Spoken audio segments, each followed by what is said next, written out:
Nacido en Brasil en 1921, conceptualizó e impulsó un nuevo tipo de vínculo pedagógico.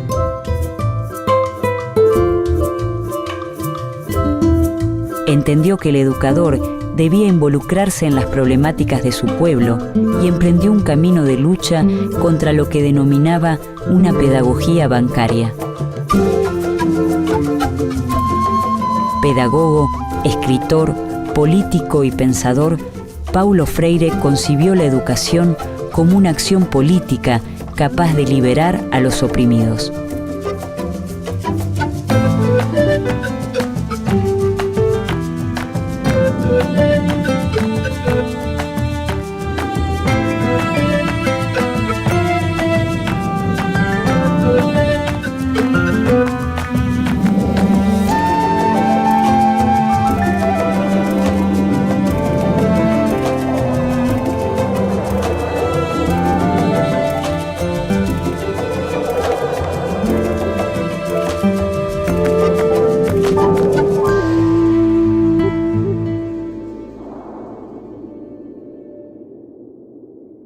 Es el 19 de septiembre de 1921, cuando en Recife, una ciudad empobrecida del nordeste brasileño, nace Paulo Freire.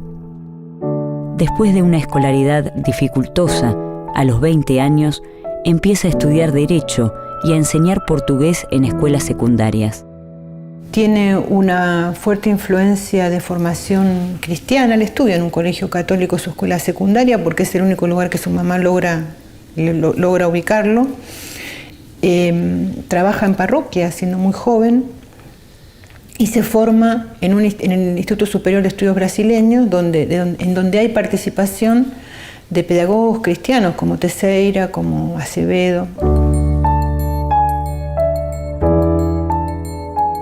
Corre el año 1954 y Paulo Freire es nombrado jefe del Departamento de Educación y Cultura del Servicio Social de Industria de Recife. Al año siguiente es nombrado profesor de Pedagogía en la Universidad de Recife. Ele vai trabalhar na parte da extensão cultural do SESI, num projeto de extensão de educação de adultos. Na sequência, ele vai para a Universidade Federal de Pernambuco. E toda a experiência que ele começa a fazer com a educação de adultos é o que de fato direciona ele para a parte da educação, porque o Paulo Freire ele era formado em Direito, então ele vai se deslocando para a parte para o campo educacional, né? A esposa do Paulo, a primeira esposa, que era a Elza, de fato que era professora primária, e onde nessa parceria de casamento e de ideias ele começa a ter o foco na questão educacional. Então, o Paulo Freire, no Nordeste, nós tínhamos um discurso no final dos anos 50, do governo do Juscelino Kubitschek, que o país não se desenvolvia porque nós tínhamos mais da metade da população brasileira analfabeta. Freire promueve la participación crítica de padres y de alumnos sobre las cuestiones que hacen a la vida de la escuela y de la sociedad. También se preocupa porque los trabajadores reflexionen y tomen conciencia sobre sus problemas educativos, sindicales, laborales y familiares.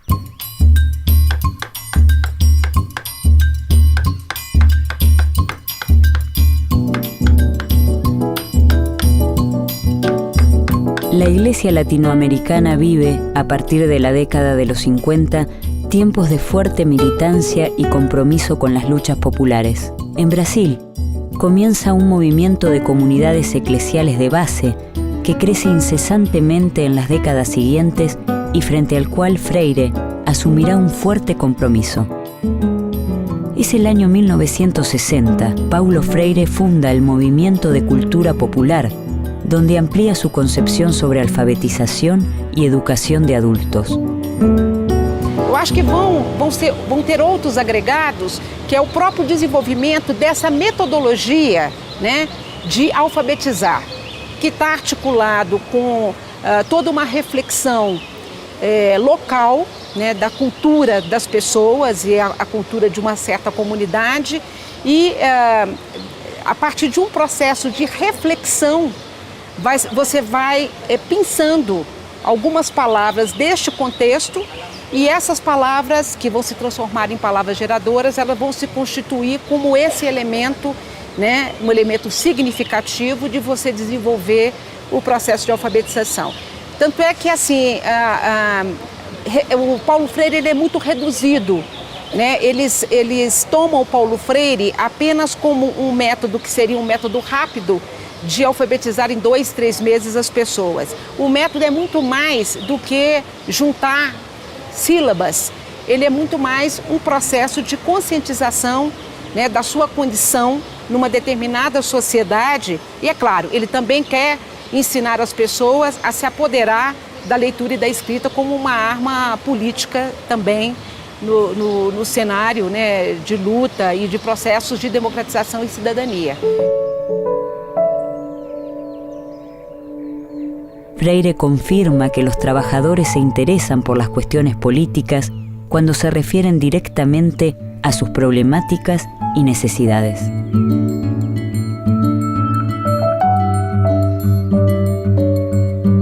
Para Paulo Freire es claro que no se trata de explicarle a las personas cómo es la estructura de clases de la sociedad o cuáles son las contradicciones principales y secundarias. Se trata de hacer una experiencia en la que el sujeto articule esa preocupación, esa experiencia existencial con esos problemas estructurales o con esa situación estructural.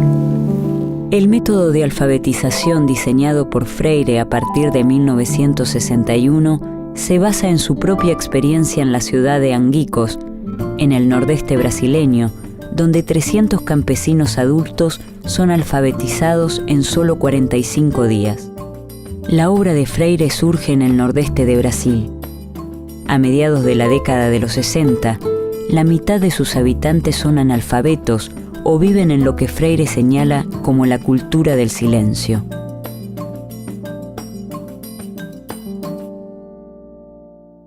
Mas a mais conhecida é uma experiência que ele realiza no interior do Rio Grande do Norte, que é um estado próximo ao seu estado natal, a Pernambuco. No interior ele vai fazer um trabalho de alfabetização junto a cortadores de cana, né? E é um trabalho onde ele vai ali testar alguns princípios daquilo que nós vamos conhecer posteriormente como a pedagogia do Paulo Freire, né? Quais seriam isso? Primeiro, que todos nós já conhecemos o mundo, né? Um pouco que o conhecimento do mundo precede o conhecimento da palavra escrita. Portanto, que essa ideia de que os sujeitos não conhecem nada é uma ideia que ele combate e combate muito fortemente. Então, essa experiência que ele realiza ali em Angicos, com cerca de 300 trabalhadores que têm experiência, né, de cortar canas, e faz uma experiência de alfabetização desse coletivo num período que é considerado muito curto, né, que é um período em torno de 45 a 50 dias, quando essa experiência se realiza. Que o Joaquim se levantou um dia durante o processo da busca, da pesquisa, e foi ao quadro negro, apanhou o giz e escreveu Nina. E quando acabou de escrever Nina, ele deu uma gargalhada nervosa que quase não terminava. E eu disse, Joaquim, que passa, que há contigo? E ele riu, olhou para mim e disse, puxa, Nina é o nome de minha mulher.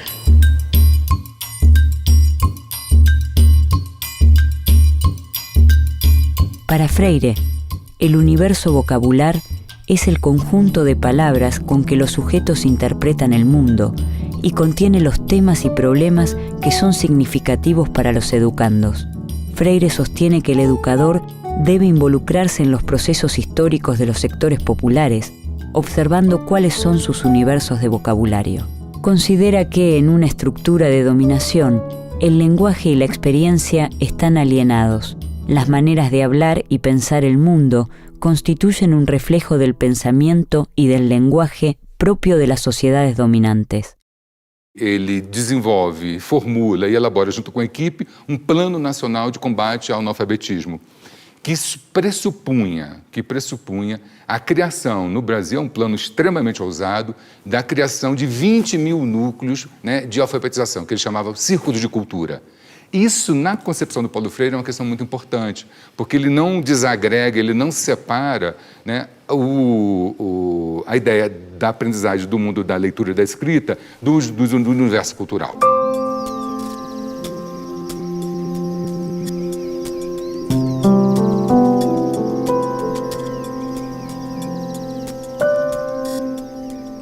1963, Paulo Freire es nombrado director del Plan Nacional de Alfabetización, pero al año siguiente, un golpe militar pone fin a esta etapa.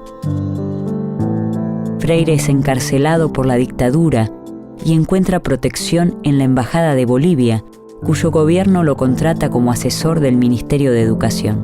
Pero, apenas llega a la ciudad de La Paz en 1964, es testigo de un nuevo golpe de Estado y se marcha a Chile.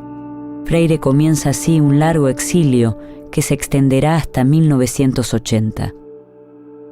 La experiencia del exilio es muy fuerte en Freire. Él en algún momento en varios momentos lo manifiesta, y de hecho el primer exilio, que es el exilio chileno, en Chile hay una gran concentración de intelectuales, se está armando el gobierno de la Unidad Popular.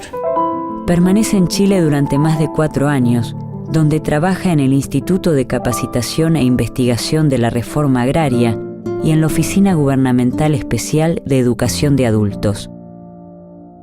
También la experiencia del exilio que continúa en Ginebra y lo vincula desde ahí con varias experiencias de los movimientos revolucionarios africanos, lo pone en contacto con un pensamiento muy potente. Uno de los más fuertes que a él lo impacta mucho es el de Amílcar Cabral, el dirigente de la Revolución Guinense, uno de los intelectuales más importantes. En 1967, Freire viaja a Estados Unidos como conferenciante de diversas universidades y trabaja como profesor invitado de la Universidad de Harvard.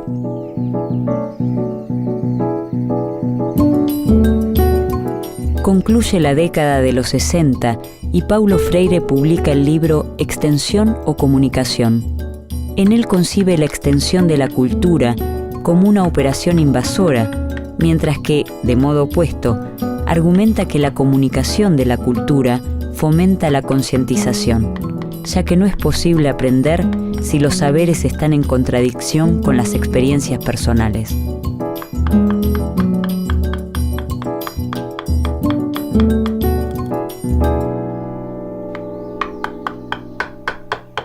Cuando Freire discute eso y escribe un texto que en Chile está discutiendo con el pensamiento hegemónico en ese momento y poniendo en tela de juicio no solamente un modelo abstracto educativo, sino una práctica político-pedagógica concreta.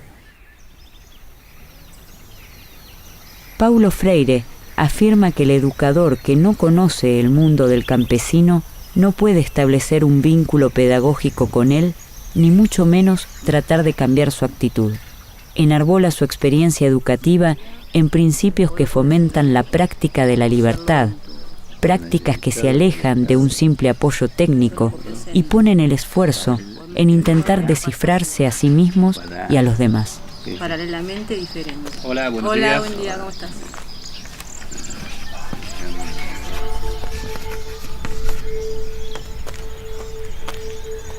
Vamos a esperar un ratito que vengan los compañeros y comenzamos la clase. Es a principios de los años 70 cuando Paulo Freire publica sus obras más famosas: La educación como práctica de la libertad y Pedagogía del oprimido. Estas son prohibidas por las dictaduras cívico-militares que asolan el Cono Sur. En La educación como práctica de la libertad, presenta una propuesta pedagógica para Brasil en la fase de transición de la sociedad agraria colonial a una sociedad independiente e industrializada. La publicación de Pedagogía del oprimido conforma un aporte latinoamericano fundamental al proceso de organización política de los sectores sociales dominados. Freire enfatiza el reconocimiento del estado de opresión como una situación de violencia y hace hincapié en la estrategia general de trabajo revolucionario con los oprimidos y no para ellos. Pedagogía del oprimido destaca el papel de la educación como una forma de política cultural e interpela a todos los trabajadores que se desempeñan en el ámbito de la educación y de la cultura. Freire resalta la relación entre diálogo y transformación. El diálogo indica un tipo de comunicación para construir la verdad, que nadie posee de manera absoluta y a la que nunca se arriba definitivamente. Expresa que existe una doble dimensión del diálogo, la acción y la reflexión, articuladas entre sí. Essa educação bancária, por Paulo Freire, ela está vinculada ao que ele chama de uma escola mais tradicional, que significa aquela que o professor sabe tudo e que o aluno não sabe nada, né? O aluno seria aquele depositário daqueles conhecimentos que seria transmitido por uma única pessoa que sabe tudo. Então, nesta relação, os alunos, né, seriam passivos e o professor ativo. Então, quer dizer, o que o Paulo Freire ele vai propor é que a gente se educa, né, ao mesmo tempo que é educado. Então, quer dizer, nesse sentido, o que faz a contraposição é que o professor ele tem que ter a capacidade de, conhecendo este universo cultural, histórico, linguístico dos alunos, ele poder organizar essas ideias e esses conhecimentos de uma forma sistematizada, ele aí criar todos os processos para que esse processo aí, no caso de alfabetização, ele se dê, ele aconteça. Leonor, ¿cuántas sílabas tiene Sembrado? 3 sílabas. Freire opone su propuesta conocida como educación dialógica a lo que llama educación bancaria. La educación dialógica busca establecer una relación igualitaria entre educador y educando, en la que ambas partes enseñan y aprenden, ya que nadie lo sabe todo y nadie lo ignora todo. Soraya, árboles. 3 sílabas. Bien. Néstor, cansancio. 3 sílabas tiene. Muy bien. Es el año 1970. Paulo Freire se traslada a Ginebra, Suiza, donde es convocado para asesorar en los programas de educación del Consejo Mundial de Iglesias. Entre los años 1975 y 1980, trabaja en Santo Tomé y Príncipe, Mozambique, Angola y Nicaragua, lugares donde se posiciona como un militante comprometido con la liberación de los pueblos oprimidos. En marzo de 1980, Freire emprende su regreso definitivo a Brasil. No retorno ao Brasil, ele vai também ocupar postos no magistério. Ele vai trabalhar em 2 universidades de São Paulo, a Universidade Estadual de Campinas e a PUC de São Paulo. Essa estadia na PUC ela merece um certo destaque, porque a PUC foi um dos polos, né, de resistência no campo universitário que acolheu muito dos perseguidos pelo regime militar. E ela abrigou muito daqueles que tinham passado pela experiência do exílio, e aí acho que ajuda a compreender um pouco a presença de Paulo Freire e a presença de vários intelectuais que vão trabalhar na PUC São Paulo e vão ajudar a organizar o campo da reflexão na educação com a criação, na verdade não a criação, mas com assim, a revigoração dos programas de pós-graduação no interior dessa universidade brasileira. El Partido de los Trabajadores gana las elecciones municipales en San Pablo en 1988 y Freire asume como secretario de Educación.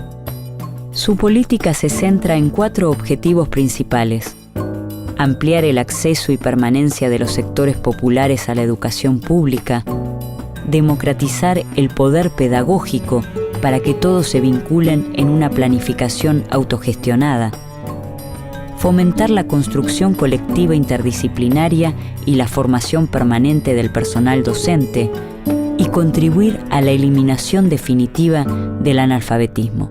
Y el otro elemento que no quiero dejar de mencionar es la dificultad que tuvo Freire para esa gestión. Era Paulo Freire. Venía con un enorme prestigio internacional, con un enorme apoyo político. Él es uno de los fundadores del Partido de los Trabajadores, estamos hablando en 80. Llega con un enorme apoyo y tiene muchas dificultades para implementar transformaciones en el sistema escolar. Paulo Freire se encuentra en una situación paradójica.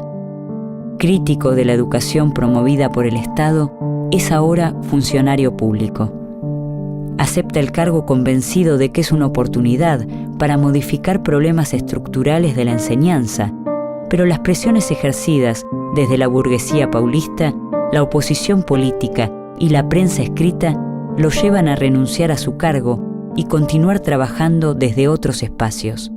Entonces hay que ver ahí cómo funcionaron los diferentes actores, las familias, los partidos, los sindicatos, los diferentes componentes del frente, porque no es que gana el PT, gana un frente en las elecciones en San Pablo.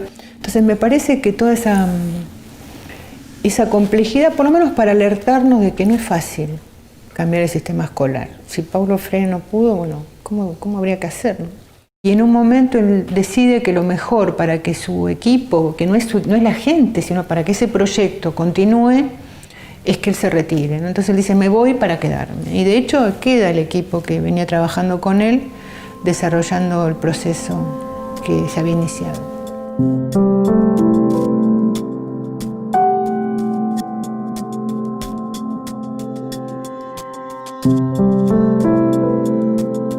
El 2 de mayo de 1997, a los 75 años, Paulo Freire muere en la ciudad de San Pablo. Su obra, traducida a diversos idiomas, se extiende a más de 27 libros propios y colectivos.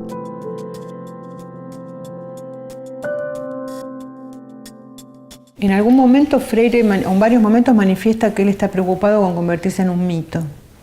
Y en algún momento que relata una experiencia un poco frustrante, donde la gente se va de una entrevista, es una situación complicada, dice, contento, he vencido mi propio mito y estoy contento con ello. Y junto con eso, hay una movilidad en la biografía de Freire. Si uno lo toma de manera rígida, puede decir, bueno, se transformó, porque el Freire, que en Pedagogía del Oprimido o en Educación como Práctica para la Libertad no encontrás la palabra escuela, no encontrás la palabra profesor, termina siendo secretario de Educación del municipio de San Pablo. Entonces hay ahí un cambio importante. A mí me parece que esas transformaciones que Freire hace en las coyunturas son justamente en función de mantener la coherencia, que no es mantener la rigidez, sino ser capaz de mantener principios que se articulan de modo distinto em cada conjuntura. Então, me parece que esses princípios gerais que estão presentes nessa ampla obra do Paulo Freire, eles ainda são necessários, né, porque o nosso mundo continua desigual, o nosso mundo continua estratificado, e esse compromisso com a liberdade, a luta contra as exclusões, me parece que ainda são bandeiras que foram abraçadas pelo Paulo Freire, que ainda são bandeiras do nosso presente, portanto, a leitura e a releitura da obra do Paulo Freire pode nos inspirar, pode nos nutrir, pode fertilizar as lutas do nosso presente. Eu nunca tinha pensado nisso, mas agora que você me desafia, e talvez a minha resposta seja pouco humilde, talvez seja, eu acho que não. Eu gostaria de ser lembrado como um sujeito que amou profundamente o mundo e as pessoas, os bichos, as árvores, as águas, a vida. Freire revolucionó el glosario de conceptos pedagógicos y produjo un giro radical en el modo en que entendemos los procesos educativos. Una educación que es acción y reflexión en cada paso, en cada huella que él mismo llevó adelante en su práctica, en una lucha comprometida por la escuela pública popular, por la alfabetización, por la igualdad y la liberación de los sectores oprimidos. Paulo Freire sigue dialogando con nosotros a la hora de pensar y accionar sobre la educación y la identidad latinoamericana.